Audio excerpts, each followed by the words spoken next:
जय हिंद मेरे प्यारे अजीज़ दोस्तों। आज हम कॉन्स्टिट्यूशन का एक ऐसा आर्टिकल लाए हैं जो भारत में हमेशा ही विवादित रहा है। इस आर्टिकल को लाने का पर्पस है कि आप कानून के और संविधान के बारे में अच्छी तरीके से जानें और समझें। यह आर्टिकल हर एक नागरिक को समझने और जानने की ज़रूरत है। हालांकि यह आर्टिकल पूर्ण रूप से भारत में लागू नहीं है, लेकिन कुछ कुछ कानून के माध्यम से यह आर्टिकल लागू है। इस आर्टिकल का नाम है समान नागरिक संहिता, आर्टिकल नंबर 44 यानी अनुच्छेद संख्या 44, जिसको अंग्रेजी में यूनिफॉर्म सिविल कोड कहते हैं। इसको शॉर्ट नेम यूसीसी के नाम से जानते हैं। आखिर यह कॉन्स्टिट्यूशन के आर्टिकल नंबर 44 में किस तरीके से परिभाषित किया गया है, इसको जानते हैं। आइए, कॉन्स्टिट्यूशन के आर्टिकल नंबर 44 कहता है, नागरिकों के लिए एक समान सिविल संहिता राज्य भारत के समस्त राज्य क्षेत्र में नागरिकों के लिए एक समान सिविल संहिता प्राप्त करने का प्रयास करेगा। यानी भारत जो है वह भारत में पूरी तरीके से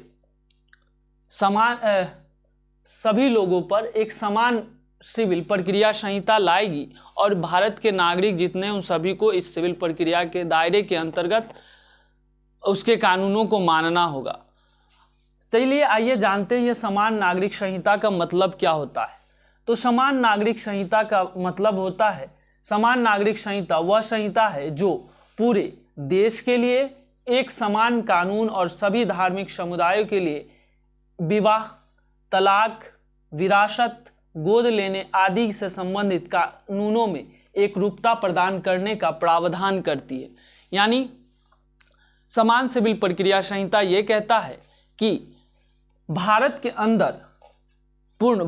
के अंदर जितने भी नागरिक है उनके लिए एक ऐसा कानून बनाएगा जिसमें विवाह, तलाक, विरासत, गोद लेने की प्रक्रिया संबंधी कानूनों में एक रूपता लाएगी। यानी भारत के अंदर जितने व्यक्ति हिंदू, मुस्लिम या अदर कास्ट के लोग रहते हैं, अदर जाति के लोग रहते हैं, अदर धर्म के लोग रहते हैं, उन सभी को एक ही कानून के दायरे में रहकर रखना है।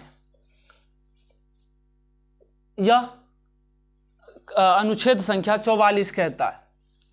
यह संविधान के भाग 4 में वर्णित है, जो डीपीएसपी में दिया गया है, directive principle of state policy.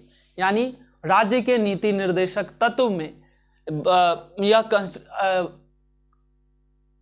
में आर्टिकल नंबर 44 में बताया गया है। वर्तमान समय में कुछ ऐसे कानून हैं जिस पर यह आर्टिकल लागू है। यानी कुछ ऐसे कानून हैं जो आर्टिकल 44 के अंतर्गत लोगों के ऊपर लागू है। यह कानून है जो हाल फिलहाल में बना है, बीएनएस जो आईपीसी का जगह लिया है, बीएनएसएस जो सीआरपीसी का जगह लिया है, transfer of property act TPA, partnership act PA और BSA Bharatiya Sakshya Sanhita BSA, Indian contract act 1872 ICA और सीपीसी सिविल प्रोसीजर कोड।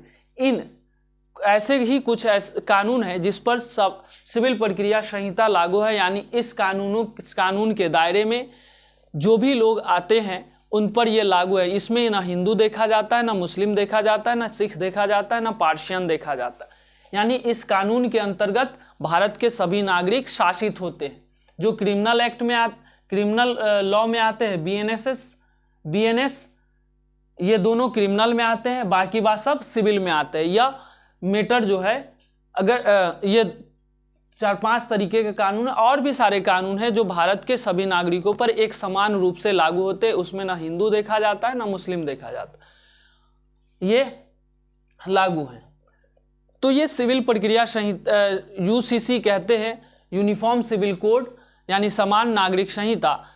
ये बताती है कि सभी लोगों पर, चाहे वह विवाह से संबंधित हो, तलाक से संबंधित हो, गोद लेने की से संबंधित प्रक्रिया हो या विरासत से संबंधित प्रक्रिया हो, उस पर पूर्ण रूप से लागू होगी। लेकिन भारत में यह अनुच्छेद पूर्ण रूप से लागू नहीं है। यह कुछ कानून जो हम आपको बताए हैं, BNSS, TPA, PA, BSA, ICA, CPC, इन इत्यादि कानूनों पर लागू है। UCC और बाकी चीज़ों पर लागू नहीं है, जैसे Hindu succession act, Hindu marriage act, Hindu उत्तराधिकार अधिनियम, इन सब ये पर्सनल लॉ हो जाते हैं। उसी तरह मुस्लिम पर्सनल लॉ में आते हैं मुस्लिम विवाह अधिनियम, मुस्लिम विवाह विच्छेद अधिनियम, ये सब मुस्लिमों के लिए हो जाते हैं। ऐसे चीज़ों पर यानी तलाक और विवाह से संबंधित कानूनों पर सबका अपना अपना कानून है और उसके तहत शासित होते हैं, उस पर UCC लागू नहीं है। अब देखिए, भारत में शुरू से लेकर इस आर्टिकल पर बहुत सारा बहस और मुद्दे और विवाद छिड़े हैं। तो इसको हम शॉर्ट में जानते हैं कि कौन ऐसे कारण है जिससे यह भारत में पूर्ण रूप से लागू नहीं है। टॉपिक का नाम है आज तक पूर्ण रूप से UCC लागू नहीं होने के कारण है। इसमें प्रमुख 4 कारण हम आपको बताने की कोशिश किए हैं। पहला है धर्मनिरपेक्ष राज्य को लोगों के व्यक्तिगत कानून में हस्तक्षेप नहीं करना चाहिए। यानी भारत एक धर्मनिरपेक्ष राज्य है, सेकुलर कंट्री है। भारत का कोई भी विशेष धर्म नहीं है, भारत सभी धर्मों को सम्मान करता है। इसीलिए ऐसे देशों में और भारत कर खासकर UCC लागू करना मुश्किल है, इसी धर्मनिरपेक्षता के कारण। अगला कारण है UCC मौलिक अधिकारों के दायरे से बाहर है, यानी UCC लागू होने से मौलिक अधिकार का उल्लंघन हो सकता है, क्योंकि सभी व्यक्तियों को अपना अपना राइट दिया गया है, धार्मिक स्वतंत्रता का राइट दिया गया है। उसके बाद अपने बोलने और रहने खाने पीने सबकी आज़ादी दी गई है। तो अगर UCC लागू हो जाएगा, समान संहिता कानून लागू हो जाएगा, तो यह मौलिक अधिकार का उल्लंघन कर सकता है। इसीलिए आज तक भारत में UCC लागू नहीं हुआ है।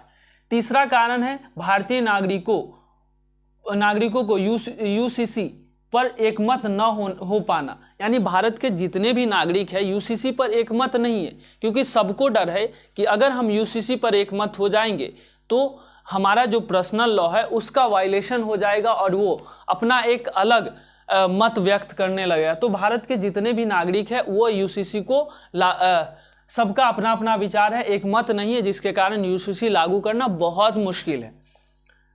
हाल फिलहाल में 2019 में विधि आयोग ने कहा था कि UCC ना तो संभव है और ना ही वांछनीय है। मतलब UCC को लागू करना संभव भी नहीं है और इसे वांछित भी नहीं किया जा सकता, क्योंकि हमने आपको बताया कि कुछ ऐसे कानून हैं जिस पर UCC लागू है। तो इस कारण, इस संदर्भ को देखते हुए विधि आयोग ने कहा था 2019 में कि ऐसा नहीं है कि भारत में UCC लागू भी नहीं किया जा सकता और ऐसा नहीं है कि इससे हटा भी जा सकता है। दोनों को मिक्स कर इसको चलाया जा सकता है, जो इस कानून में बताया गया है। तो विधि आयोग भी इस चीज़ को, इसके क्रोनोलॉजी को नहीं समझ पा रहे हैं, इसके विविधताओं, इसके जो मुख्य बातें हैं उनको सही ढंग से नहीं समझ पा रहे। और सही बात है कि अगर UCC लागू हो जाएंगे तो जितने भी भारत के नागरिक हैं उन सभी का अपना अपना पर्सनल लॉ है, जो मुस्लिम लॉ के अंतर्गत आते हैं, जो हिंदू लॉ के अंतर्गत है, तो कहीं ना कहीं उसका वायलेशन हो सकता है। इसीलिए UCC को लागू करना भारत जैसे देशों में बहुत मुश्किल है। हो सकता है अगर भारत के नागरिक जिस तरीके से अपने जिंदगी को बदल रहे हैं, परिवर्तन कर रहे हैं, अगर लोगों में ऐसी अवेयरनेस आ जाती है, जागरूकता आ जाती है, तो इस पर विचार कर लागू किया जा सकता है कुछ और हद तक। लेकिन पूर्ण रूप से लागू करना मेरे हिसाब से तो कहना मुश्किल है। पूर्ण रूप से UCC कभी भी लागू नहीं हो सकता है। लागू एक ही शर्त पर होगा, जब भारत के जितने भी नागरिक हैं वो सभी भारत के जो विवाह से संबंधित कानून है, विरासत से संबंधित कानून है, वसीयत से संबंधित कानून है, और जो पर्सनल लॉ है उन सभी को उस सभी को एक साथ तरीके से लोगों को फॉलो करना हो। क्योंकि 2 ऐसे कानून हैं जिस पर देखा जाए तो बहुत ज़्यादा वायलेशन हो सकता है, इसीलिए यूसीसी को लागू करना थोड़ा सा टफ एंड रफ है। तो अगर इस तरीके का आप मेरा वीडियो देखना चाहते हैं तो यूट्यूब पर आप जाकर सर्च कर सकते हैं @IndianPerson6274। फिर मिलते हैं किसी नेक्स्ट वीडियो में ऐसे ही टॉपिक को लेकर, जो जानना और समझना हम लोगों के लिए बहुत ज़रूरी है। तब तक के लिए आप शिक्षित भारत का निर्माण कीजिए और आगे बढ़ने की कोशिश कीजिए। फिर मिलते हैं किसी नेक्स्ट वीडियो में। सावधान रहें, सुरक्षित रहें। जय हिंद, जय भारत।